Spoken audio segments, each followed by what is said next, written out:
This is a Reconstructionist radio production. Please visit ChristendomRestored.com to read other articles.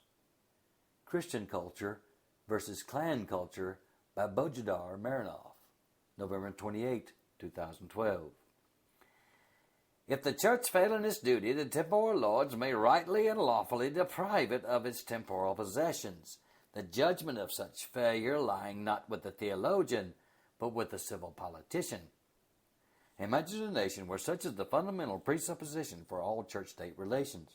The civil government officials keep the churches under scrutiny and judge if a church is doing its job or not, and based on that judgment, confiscate church property in favor of the state. What would you call such a nation? Communist? Probably. Or socialist or Nazi? What would you call a reformed Christian who knows his covenant theology say about such a practice? He'll say that this statement gives more power to the state than what God has ordained, and that the state has no business judging the church. A society where the state judges the spiritual health of the church is a dangerous society to live in. The above words were written by the, quote, morning star of the Reformation, unquote, John Wycliffe, in his treatise on civil dominion, written in 1376. Yes, the same Wycliffe who believed in the ultimate authority of the Bible and wanted to make the Bible available to all in the language of the common people. That same Wycliffe not only believed that the civil government could evaluate the spirituality of the church and confiscate church's property on that basis, but that it could evaluate the righteousness of individuals and confiscate the property of those individuals who were deemed unrighteous by the king's officials. To add insult to injury, he also believed that the property of righteous individuals could be confiscated too for the purposes of the state whenever the king decides, thus presaging the modern concept of eminent domain so dear to all governments today. Not that he didn't know better. The concept of the sanctity of private property was known to Western Christianity since the time of Bishop Ambrose and his harsh rebuke of Emperor Theodosius when the latter threatened that he would come and seize his church.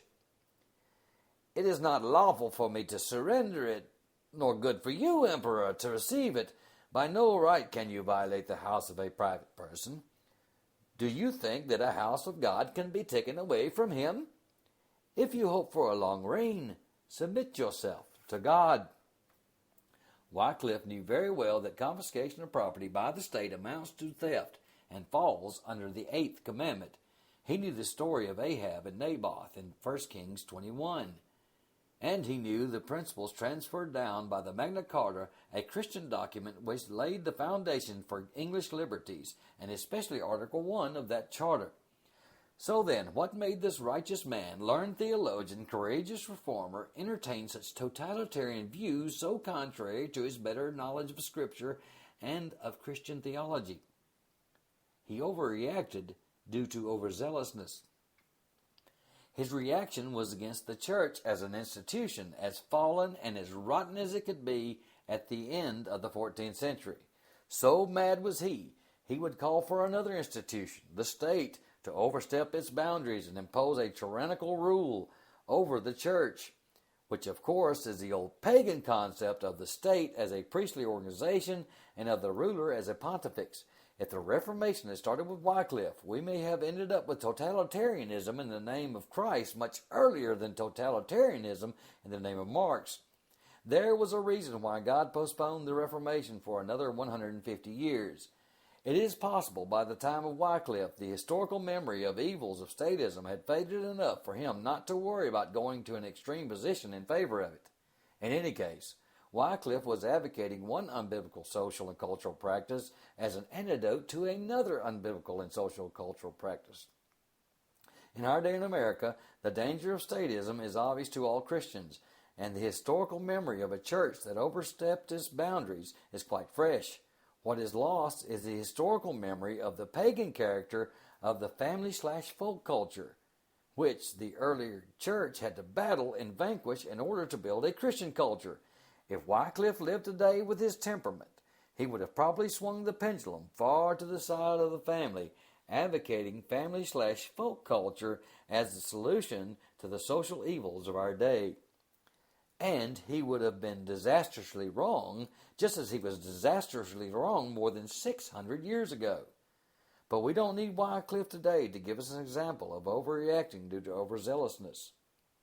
We have Christians in our own time who look to the family as the institution which, if emphasized as the foundation and the center of our culture, will help us restore the cultural values we have lost in the last 2 centuries. The extended family, that is, as it is imagined to have existed before the Industrial Revolution, took its toll on it. One of these Christians is Israel Wayne. His views on the importance of the family/folk culture as the supposed, quote, biblical, unquote, alternative to the modern popular culture can be found in his article, quote, Family Culture versus Pop Culture, unquote.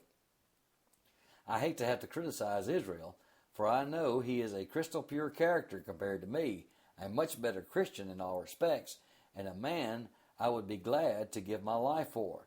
Unlike some other Christian authors I criticize, I can safely vouch for Christian that he is honest and sincere. But Israel is wrong in this article. His theology is going in the wrong direction, and I have the obligation to correct him as a brother, for his theology, if developed, will create monsters, just as Wycliffe's theology would have created monsters if God allowed it to develop. And unfortunately, Israel is not alone. Many more Christians have bought into the cult of the patriarchal family culture, mistaking it for a Christian culture. A Christian culture it surely isn't. To the contrary, its origins are decidedly pagan. And in order to build a Christian culture, we need to understand the true nature of the family/folk culture and understand how it differs from the Christian culture. Israel deplores the moral state of our time.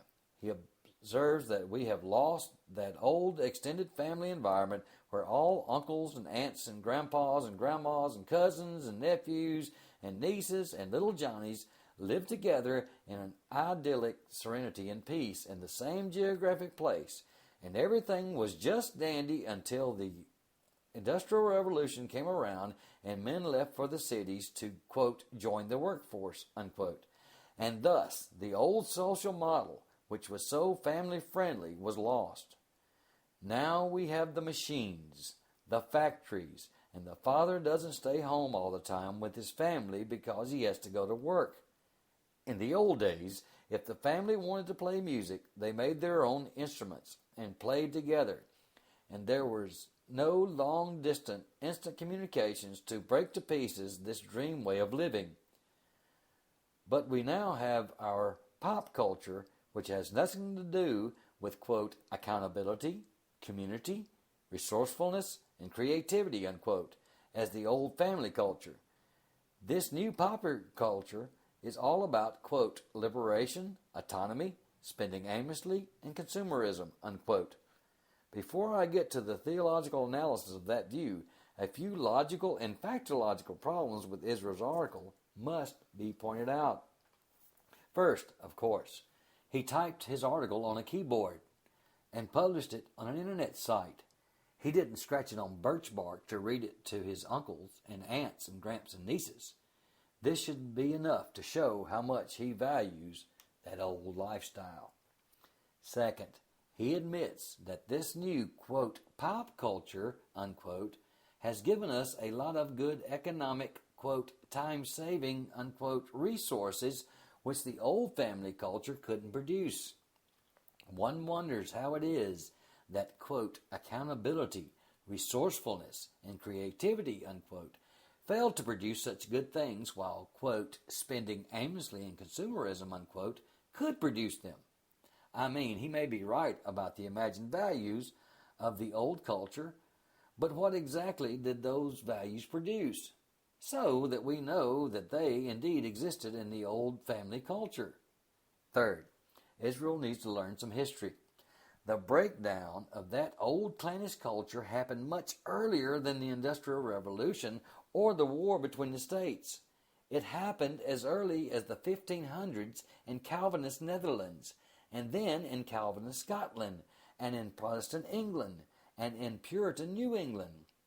When those men, armed with the new doctrines of Calvin, went out to the ships to traverse the oceans and trade extensively in order to increase their own wealth and the wealth of others, as well as all Reformed confessions and catechisms required. The same impulse of leaving your extended family to follow the call of God was present in 1620 among those settlers.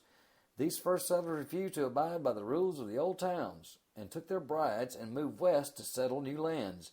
It happened between 1680 and 1870 when millions of young men, Christian men, not pop culture deadheads, led their Conestoga wagons through the Cumberland Gap, across the plains, and all the way to Columbia River. That breakdown was in action when the original 300 families of Texas left the security of the valleys in the east and challenged the scorching Texas sun, the Comanches, and the Mexican government. It was the wilderness in the west, not the factories in the east, that destroyed Israel's idyllic world.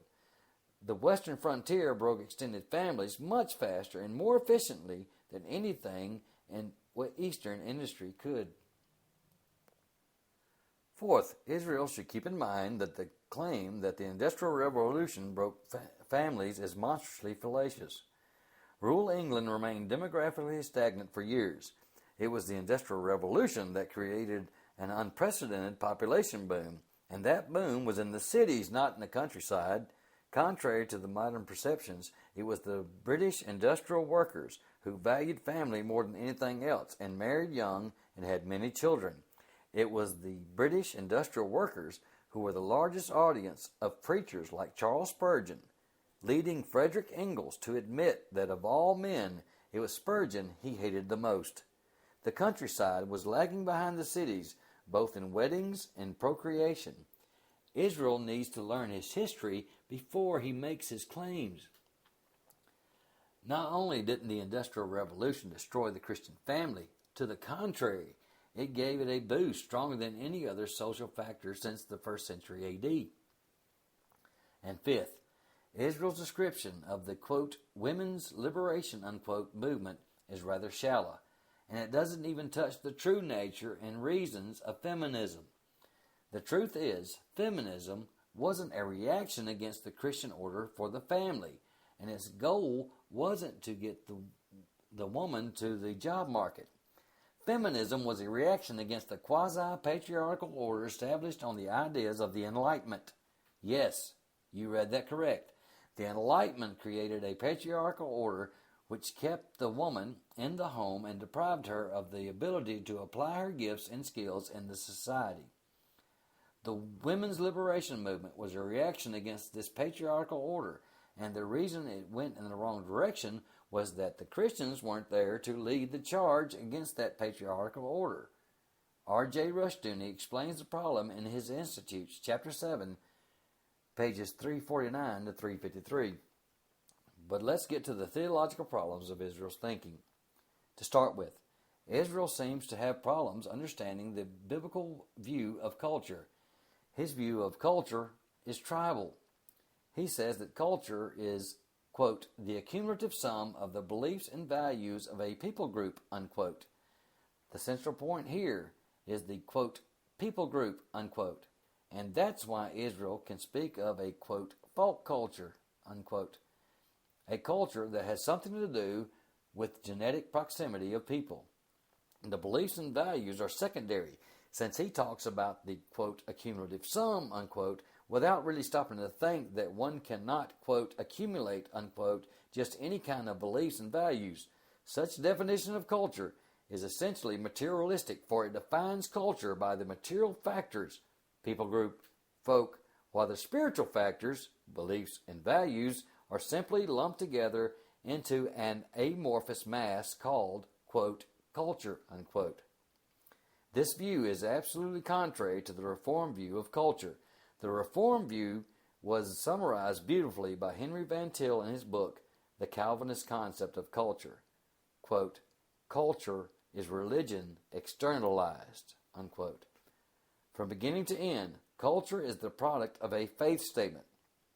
We all act according to ultimate beliefs, no matter what our family connections are and no matter what our genetics is. The culture we build comes not from our, quote, folk, unquote, or, quote, people group, unquote, but from our fundamental beliefs about God. Different religions means different cultures, even if the people come from the same, quote, folk, unquote. That's why in Israel, a family member was divorced or disinherited and turned over to the authorities in case of idolatry.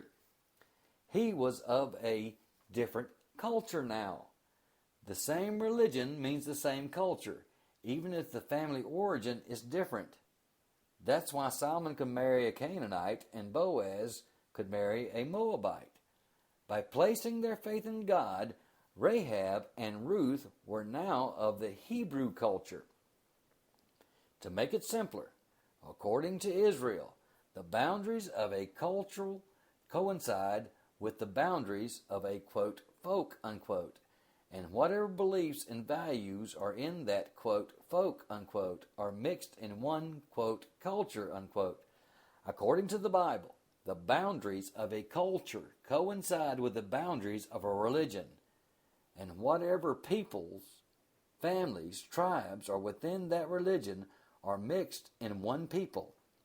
This means, contrary to Israel's idyllic view of the folk and the family, that there can be many cultures within the same family simply because there can be believers of different faiths within the same family.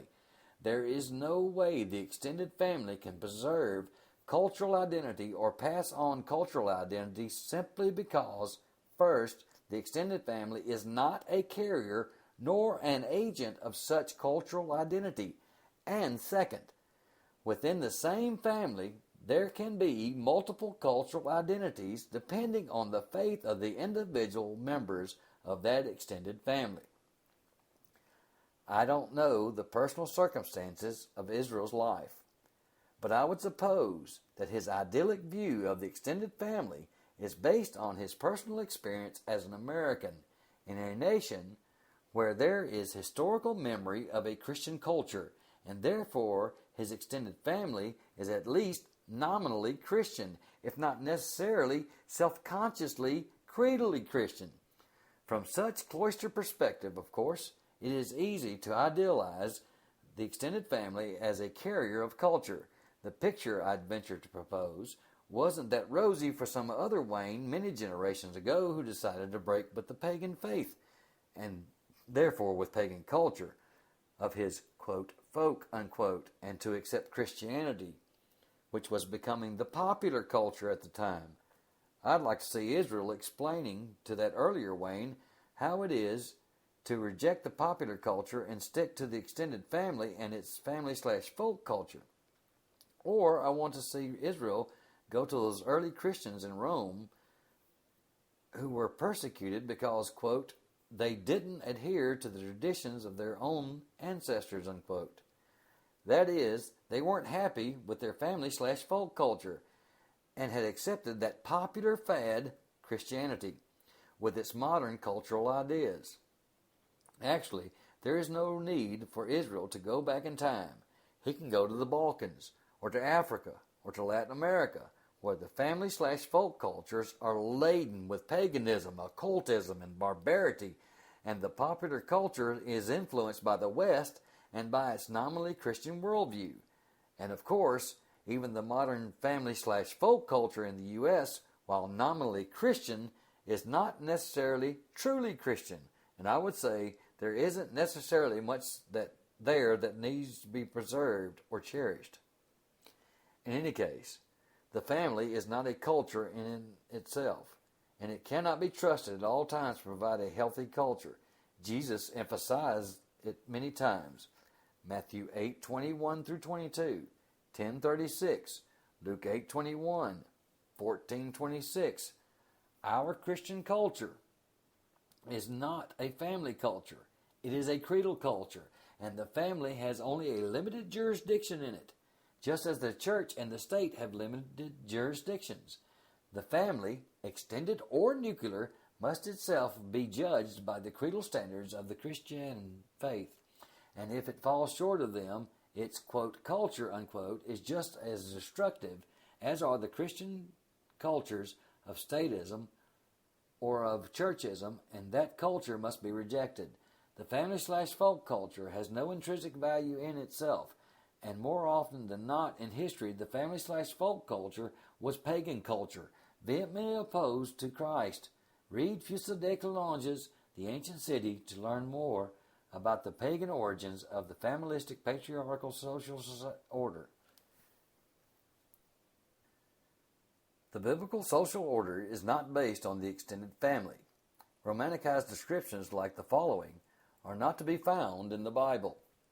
Imagine with me, if you can, a culture where you are surrounded with people who know and love you. There are parents and uncles and aunts and cousins and grandparents, and even on occasion, grandparents. Living, working, playing, and worshiping with these loved ones creates a wonderful sense of security and stability. You know who you are to a great extent because of your relations with those of your surrounding family. Family can serve as a fixed reference point, linking you to geography and to the past in a way that no other friendship or community can. Absolutely not. The only fixed reference point is the faith in God. The extended family isn't, and is never mentioned as such. The biblical family is always the nuclear family. The only family romantics in the Bible is the relation between a man and a woman. Read the Song of Solomon. There are no uncles and cousins and gramps there. The Bible is full of heroes who, much like those American settlers of old, left their extended families to settle in another land and looked for their purpose and place under God in self-sufficiency and independence from their extended family connections. Noah's grandfather, Methuselah, and father, Lamech, were both alive when he started building the ark, and nothing is mentioned about an idyllic picture of 4 generations from Methuselah to Noah's sons working in harmony on the ark. Abraham was commanded to leave his family. Jacob fled from his father and brother. Joseph fulfilled his life's purpose by being sold away from his family. Moses learned to obey God and be a leader away from his folk. David, at an early age, spent long months away from his family and thus learned to fight lions and bears. Rahab was blessed for betraying her folk, and Ruth was blessed for abandoning her family culture. Jesus, of course, is the prime example, both when, at 11 years of age, he stayed back in the temple, and when later took up a ministry that had nothing to do with his extended family. None of these, of course, is to declare the family unnecessary or worthy of disdain, but all these examples must warn us against elevating family relationships above their proper place in the creedal culture of the Bible. The family is not a fixed reference point, contrary to what Israel claims in his article. Faith is, and in the Bible, faith, only the nuclear family has any covenantal significance. The extended family, even if it's beneficial economically or relationally, has no covenantal significance and therefore has no cultural significance. We love our grandparents and uncles and cousins, but as far as the biblical culture is involved, their significance is only marginal. Faith is what matters ultimately, and as far as the institutional arrangement of that faith culture is involved, our spouses and our underage children are all we need. And the church. Clannish collectivism separates us from the biblical culture just as much as churches or statist collectivism does. It may come as a surprise to some modern Christians, but not only the Bible is full of examples of people of faith leaving their extended families. The law of God actually contains economic provisions for the breakup of the extended family. First, there is God's promise to Israel to multiply them in the land, Deuteronomy 35. Second, there is the system of inheritance, which required that the land was divided between the covenant-keeping sons in a family, Deuteronomy 21:15-17. See also R.J. Rushdoony, The Institutes of Biblical Law, page 180, and Gary North, Inheritance and Dominion, volume 2, page 592. Third, there was the Jubilee regulation, which prohibited the Israelites from selling permanently the family inheritance in the land, At the end of the 50-year period, the land had to return to the original owner. Leviticus 25:13 through 17, 27:24. The combined economic effects of these three would mean that over time, the heirs of the original families would have grown in numbers to the point where the allotted land to each son would be insufficient to feed him and his wife and children. He couldn't sell the land permanently, but could lease it out for up to 50 years to another person in the family, if that relative wanted to consolidate a few properties for efficient agricultural production. The owner then would have the funds to move with his family either to a city where he could start a new career in a non-agricultural business, like Joseph, who was a carpenter, or buy land outside the borders of Israel where the Jubilee regulations didn't reach and the land could be permanently sold or bought. The economic pressure would force the nuclear families to leave the extended family. Joseph's extended family was in Bethlehem, but his business was far north in Capernaum of Galilee, and to extend their area of dominion, either technologically or geographically.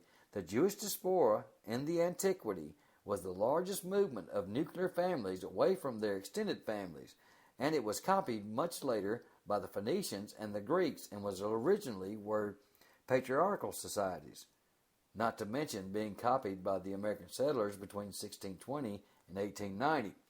Important to mention that the social and cultural result of the diaspora was not new clans or new extended families, but the synagogue. Indeed, historically, family and clan-centered societies have never exercised dominion. They have remained stagnant and have disappeared from history, even if, for a short time, they have achieved military or technological successes. There isn't much left of the old clan societies of the Germans and Celts. The clannish tribal structure of the Native American tribes not only made them powerless to oppose the Christendom's nuclear family's assault on the American West, it was also a source of constant internecines, wars, and acts of savageness and brutality of natives against natives that kept their population numbers and economic endeavors at very low levels. China, a stable civilization for several thousand years, which made many of the technological discoveries that built the West, was exactly the same in 1911, socially and economically, as it had been 2,000 years before. Some clannish societies managed to survive for a long period of time only because they gradually evolved into status societies. For the natural evolution of a culture based on the extended family, see Fustel de Coulanges' book, The Ancient City. Islam, after the initial conquest, also stagnated because it had nothing comparable to the biblical law, but instead incorporated old tribal and patriarchal laws. The Ottoman Turks were able to continue their conquest only because their old tribal system evolved into a statist/collectivist system very early.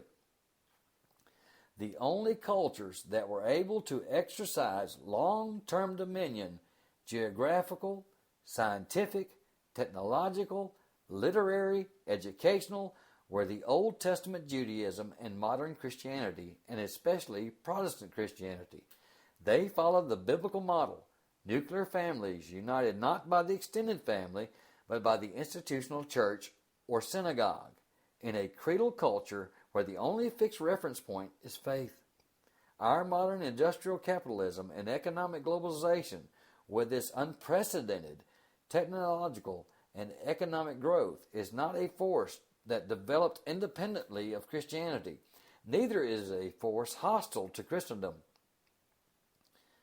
and the Christian culture. To the contrary, it came as a direct result of Christianity and of the biblical worldview. Industrial capitalism and global trade and the communications are the Christian economic and social model, and they stand or fall with Christianity, not war against Christianity, contrary to Israel's assumptions. There is a good reason for the historical success of the nuclear families and the stagnation and decay of clannish societies. The nuclear family is oriented toward the future. The extended family is oriented toward the past.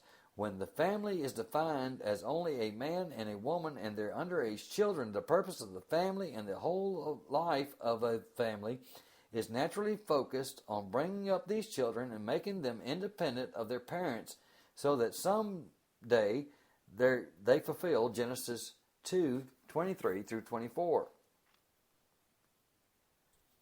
The man said, quote, "Now, this is now bone of my bones and flesh of my flesh. She shall be called woman because she was taken out of man," unquote. "For this reason a man shall leave his father and mother and be joined to his wife, and they shall become one flesh." Since the biblical culture requires nuclear families as over against extended families, we should expect it to be focused on parents teaching their young children for the future, not on grown-up adults trying to conserve the past by hanging around with their relatives. Indeed, the book of Proverbs is all about a father teaching his young son how to prosper righteously as an independent man. From the very beginning, the book assumes that the time is coming when the son will be independent and will be in an environment of sinners where he will have to make his own decisions. Proverbs 1:10. The father obviously doesn't share Israel Wayne's affection for the extended family, and therefore doesn't advise his son to remain back home on the porch where no enticement from sinners would come. The son's independence and his leaving the family and going into a foreign, spiritually dangerous environment are taken for granted. In fact, without such assumption, the whole book of Proverbs becomes meaningless for a young man. A young man today who follows the advice in Israel's article would only read Proverbs as an intellectual exercise. It won't have any practical significance to him, unless, of course, we assume that the extended family is full of sinners who are enticing their own relatives, in which case Israel's thesis becomes absurd. This anticipation of that future time when the son will leave the home and face the spiritual challenges of life as an independent, self-sufficient man places a heavy emphasis on the preparing for the future. The past is only for learning, not for returning to it. The extended family, on the other hand, by trying to stay together, is bound to only conserve the past. In fact, that was the motive of all clannish societies. Extended families stayed together only because change was demonic and dangerous, and the future held all kinds of unspeakable horrors for man. The motive of preserving the past was dominant in all pagan cultures. The future had to be fended off by any means. The idea of progress originated with Christianity. Pagans had no such idea, and preserving the past was possible only by making everyone stay back home with their family. And naturally, when the clan failed to preserve the past and to stop history, the state was charged with this role, and the emperor/king proclaimed to be the father of a greater clan, the state. The official reason of the empire to persecute the early Christians was that they, quote, had abandoned their beliefs of their own ancestors, unquote. When a young man's main concern is how to please his ancestors and find a fixed reference point in his extended family, the result is evidently idolatry of the past and neglect of the future. The patriarchal society is by nature and essence a stagnant society. Israel Wayne's family/folk culture has been defeated in our modern times exactly because, by its very nature, it is powerless to foresee or prepare for the future. It will die out naturally because it is not a biblical culture. The biblical culture, instead, is one based on faith, instructed by the church and driven by nuclear families who break out from the clan. This is the only culture that can exercise dominion successfully and conquer the future. The past can teach us principles, but we can't return to it. As Joel McDermott said in his article, quote, "Freedom in education, how to get it back, unquote. When we talk about restoring freedom, we have to be careful not to be too romantic about the past. It is one thing to survey how things used to be free, and lessons we learned there we can certainly apply to modern times. It is another thing, however, to think that the goal is to return everything to the state it was back in 1776. We can't return to that world, socially, technologically, culturally, geographically, demographically, economically, but there are certainly, as I said, many ideals we can take from then and restore for today. After all, ideals such as liberty and neighborliness do not change. The highest morals and ethics of Christianity do not change. The ideals of life, liberty, and property do not change. The ideals don't change. Rather, it is how committed we are to the ideals that makes changes in society. Don't be romantic about the past. Paul said in 1 Corinthians 3:21 that the present and the future belong to us. He missed one thing, the past. Let the dead bury their own dead. Matthew 8:22, Luke 9:60. Take your wife and your children, get out, go find your own 160 acres to till or your own carpentry shop to build. This is the biblical standard. And as you go, train your children to be independent and self-sufficient to survive alone among wolves, for they will have to if they are to obey Genesis 2:23-24. Staying with the extended family may seem fun and idyllic and safe, but it doesn't conquer the world. It will only make you stagnant, and eventually you will either wipe out from the map or make a slave to the state as the biggest extended family. In conclusion, I am sure that Israel Wayne is sincere in his desire to find solutions to the spiritual evils of our day. But his article is a good example of overreaction to the evils of our pagan times by trying to swing the pendulum back to another long-forgotten pagan times when other pagan social structures dominated. The extended family was the norm in the old pagan societies, as it is the norm in many pagan societies today, and Christianity fought against this social structure because it was hostile to the faith. The nuclear family is the biblical standard, and our modern industrial capitalism is not only not hostile to biblical culture, it is itself a product of biblical culture, and in itself encourages righteous dominion by faithful Christians' nuclear families. There is no spiritual value in returning to the imaginary ideal of playing family music on the porch with family-made instruments. The ideal never really existed in the first place. Otherwise, young men wouldn't leave their homes to settle new lands. And, as an ideal, it is stagnant, unproductive, past-oriented, and ultimately self-defeating. The obsession with the past is essentially a product of a pagan worldview, not of a biblical worldview. The biblical Christian forgets what lies behind and reaches forward, taking from the past only the faith of his spiritual family, that is, the church, and not the beliefs of his extended family, the clan. This was the legacy of the early church, and this is our legacy from the Reformation. This audio version of Christian Culture versus Clan Culture by Bojidar Marinoff has been produced by Reconstructionist Radio and narrated by Bobby G. Mullen. Please visit www.christendomrestore.com to read this article and many more.